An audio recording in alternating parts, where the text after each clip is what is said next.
Hello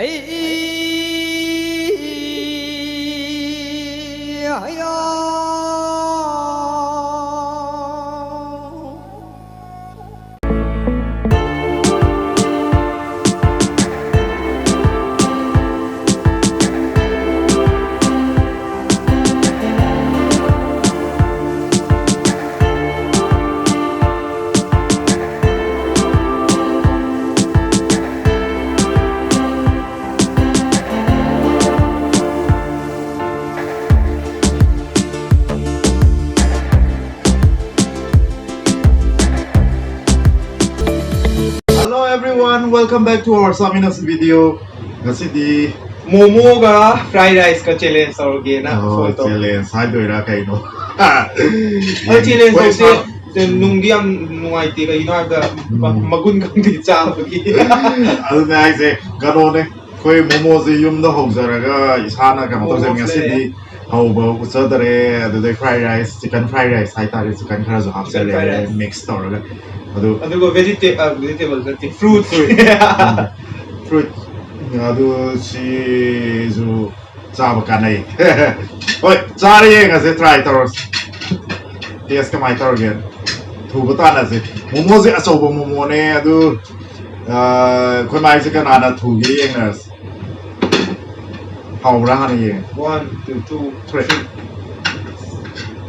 ni ne ta ha ta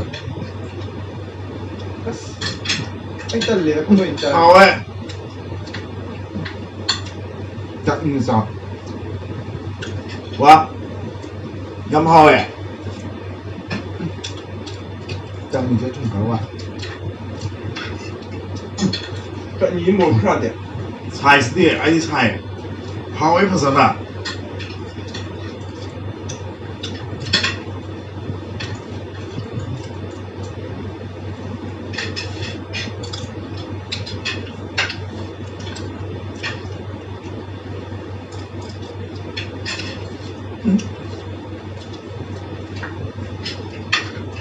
cái chồng một cái cánh gì không này đi chồng mà sao vậy kia cảm giác mà đấy tiền lắm mà luôn how ấy phải à wow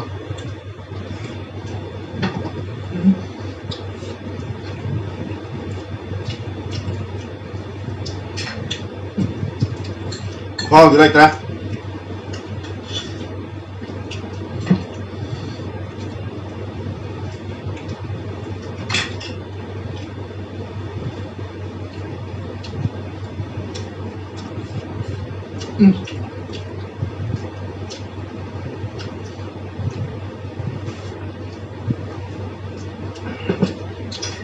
놀기도 해.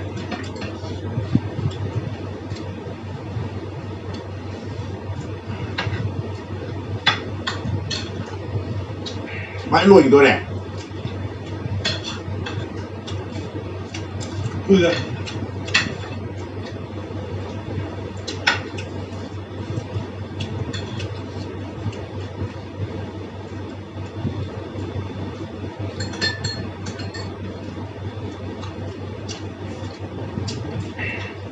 cái gì chứ mùi phải với mình hồi rồi em không nên xài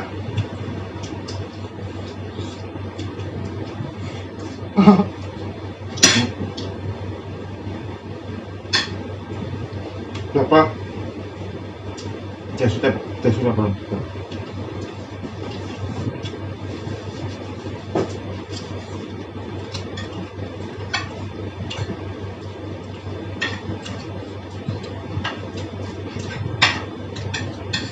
khó rồi mà lại làm là rồi kìa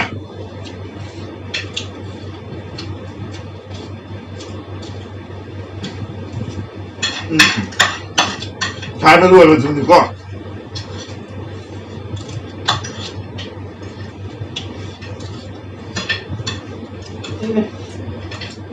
I'm done anh làm nào anh gì xí tả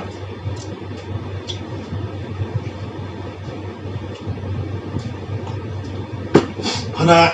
막 콧나 싸서 아이는 라오고 했는데 좀 둘이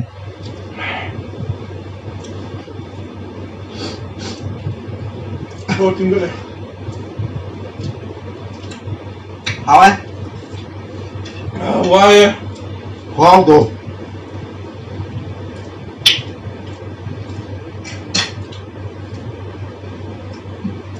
อะไรอ่ะนั่งงำเลยบ้านสิไปนะสิภาษาเขาเอง มาเข้าเลยกดเพิ่มเหรอ อย่ามันต้องเดินเลยกดสัญญาณ เอ๊ะไม่เห็นเราได้เนี่ย นั่นคนโมโมสินั่งอยู่ในคาราเจ้ากับขนมปัง ไอ้พนักคุยแอมทุ่มทุนจ้าวันนี้ปะ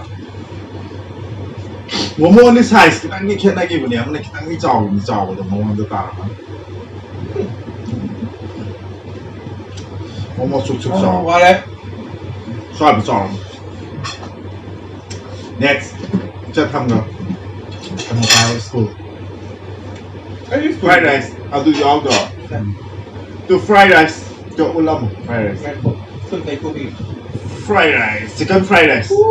chicken fried rice yumda tawzaba odagamta tawdreeduเอาละ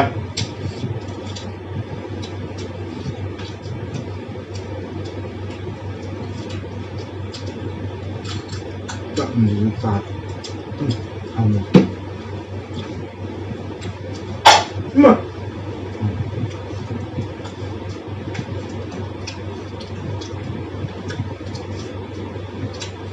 พร้อมเลย ที่ต้องมีจานที่มันมุสตาน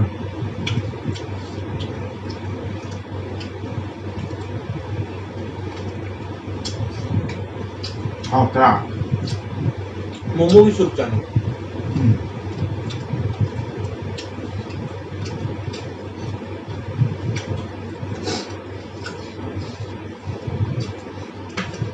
มันนี่กูตังกูจัดยังไง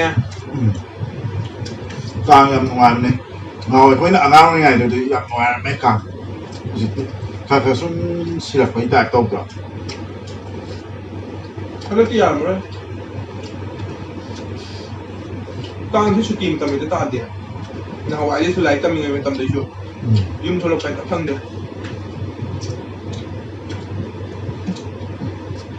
เอาละ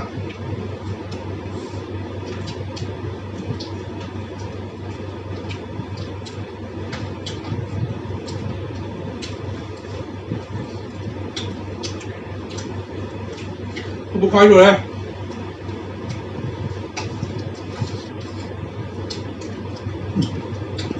ภาษาห่อเลยปะ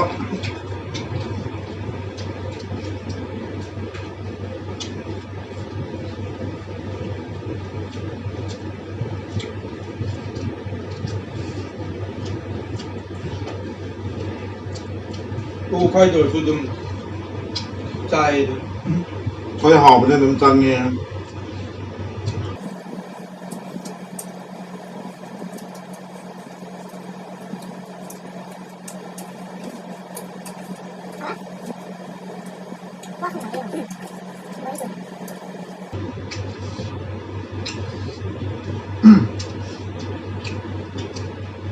ค่อยกลางยี่สุมาบางยี่กลางอยู่กันว่ากลางมันนุ่งเดี๋ยวค่อยแค่สีซาไปสุดทักษะยี่ขันซาบเนี่ยดูกลางเรียนนุ่มตัวอีทักษะอะไรเงี้ยกลางเขาก็นุ่มตัวดีค่อยทำไมอันเจ็บมันยี่ตัวเสียมมันงอกตัวเรียดูมาทั้งตัวที่สุดจะช่วยตัวอุติมาสู่ทักตัวพี่ฮานะมาอุติมาสู่ทักพี่ยามช่วยกันเลยดูทันทีอุติตัว อุติอ่ะ ช่วยกันอันนี้อุติตัวมาสู่ทักตัวพี่โอ้ยนะภาษาหน้าอุติมานะบ่อยทงเจริญเงี้ยฮันเดแค่สิ่งที่ดีสุดช่วยตัวนั้นไม่ยามช่วยพี่โอ้กลางยามนัวแบบว่า หลักเนิร์ดเลยหน่อยเนี่ย กลางเงี้ยคอยทำงานตลาดก็ ฝึกแมวหลักเนิร์ดเลย ฝึกอันนั้นว่าไงเดี๋ยวหลังนั้นมิวสิกที่ตรงนะตัวนั้นเนี่ย พี่ดิงั้นเลยดี ฮะตัวหลังงั้นไงเดี๋ยว เดี๋ยวคุยหลังงั้นคุยเนี่ยคุยตลอดไปว่าเนี่ยคุยช่วงงั้นเลยงั้นอยู่ตลอดคุยเต็มเล ไม่ ย ตรงไม่ได้เดี๋ยวเลยนะจ๊ะ ตามผมดูเลยนะ กลางทุกย่ำสีดังมากเลย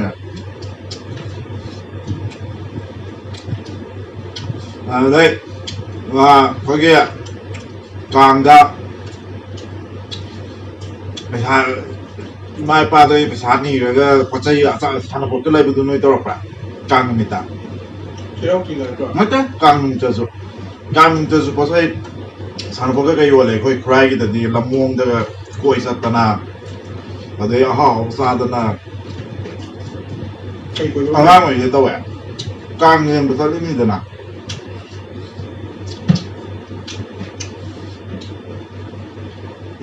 matam ni nung che matam du da men ori za na ba sana photo kang mita bon ga lai adi ya le ne kano ko ya gas bon ga lai adi harau de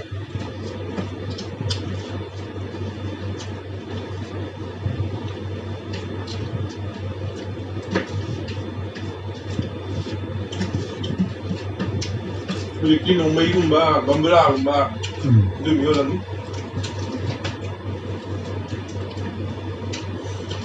Pineapple Festival kang de men oi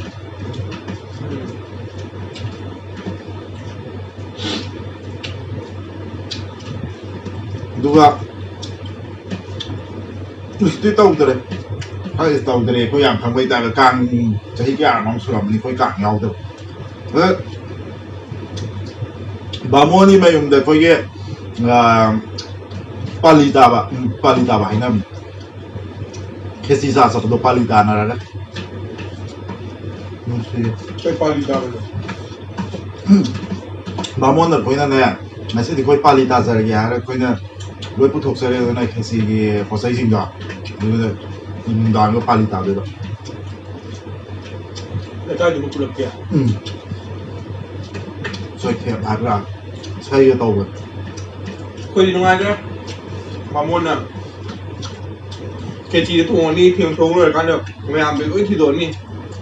Adu ko mẹ am hujiki tau da ba khang de ko ire u da ba. Ko na ngang ngoi de. Da ki mẹ am chen oi round de lep to ni ba.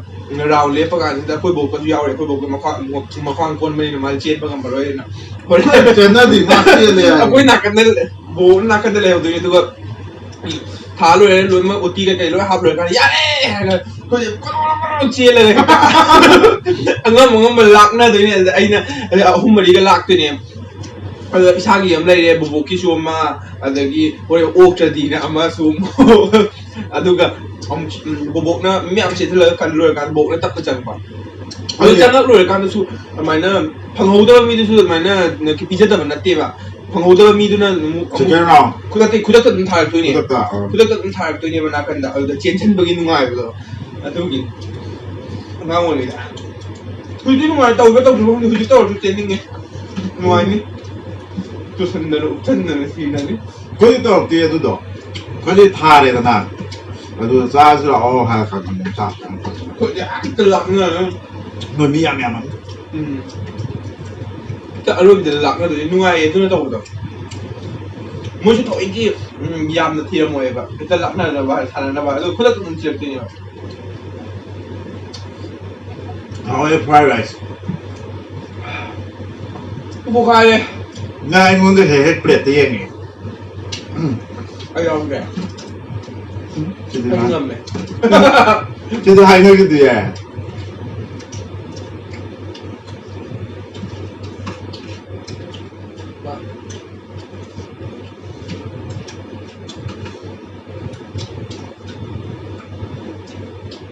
Linh thù này. 정리가 아니야 사실 아르케이드 세나파티다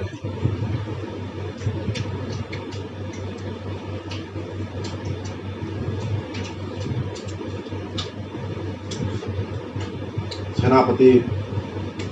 ये एक सादा भाव लगे कोई तरह से लाइबदी खर कोई रिफ्रेशमेंट तो सुम हाप लाइबने तो ngasi di saze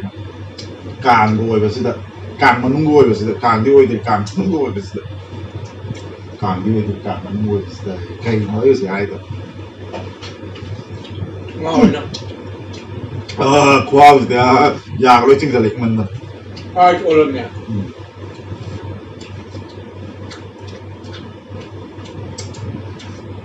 Malay. Naksan na isa akin. Ay, suwa elo siya natin. Ang gudi sa akin. Dam-dam siya ako na. Ay, dyan. Ang tanggit siya ang niya.